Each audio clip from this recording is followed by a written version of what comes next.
Episode number 213. Roman 13. 52. In the black prison of the conciergerie, the doomed of the day awaited their fate. They were in number as the weeks of the year.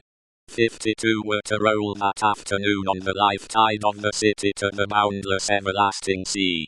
Before their cells were quit of them, new occupants were appointed.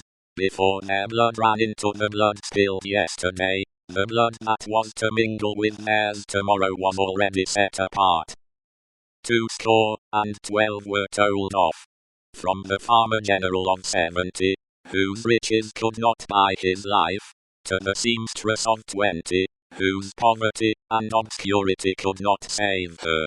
Physical diseases, engendered in the vices and neglects of men, will seize on victims of all degrees, and the frightful moral disorder, born of unspeakable suffering, intolerable oppression, and heartless indifference, smote equally without distinction.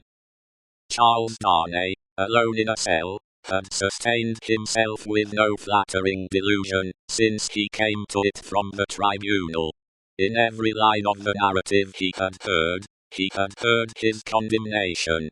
He had fully comprehended that no personal influence could possibly save him, that he was virtually sentenced by the millions, and that units could avail him nothing.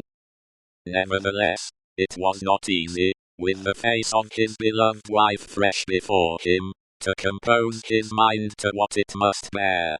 His hold on life was strong, and it was very, very hard to loosen.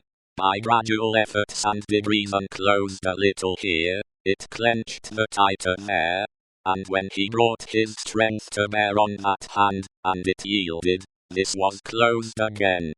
There was a hurry, too, in all his thoughts, a turbulent and heated working of his heart, that contended against resignation.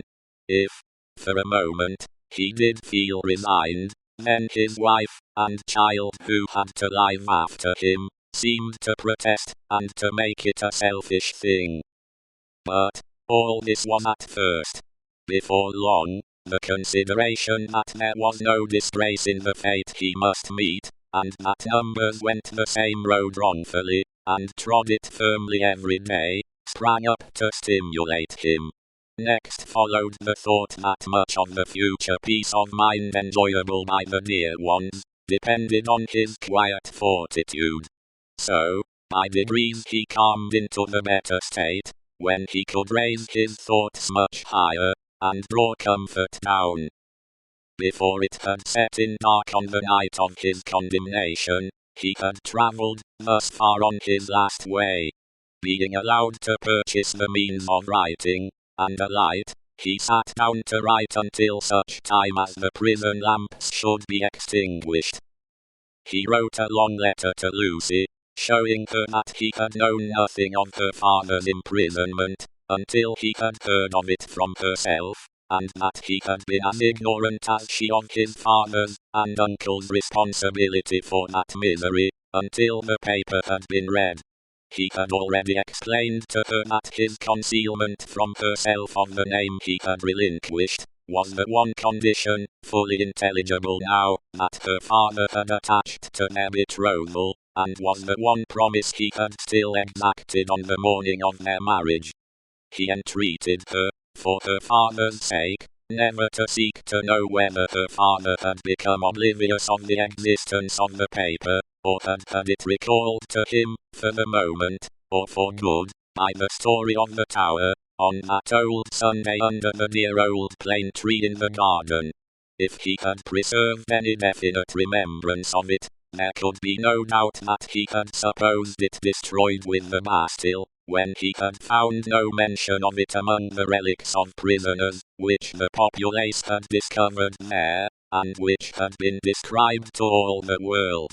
He besought her, though he added that he knew it was needless, to console her father, by impressing him through every tender means she could think of, with the truth that he had done nothing for which he could justly reproach himself, but had uniformly forgotten himself for their joint sakes.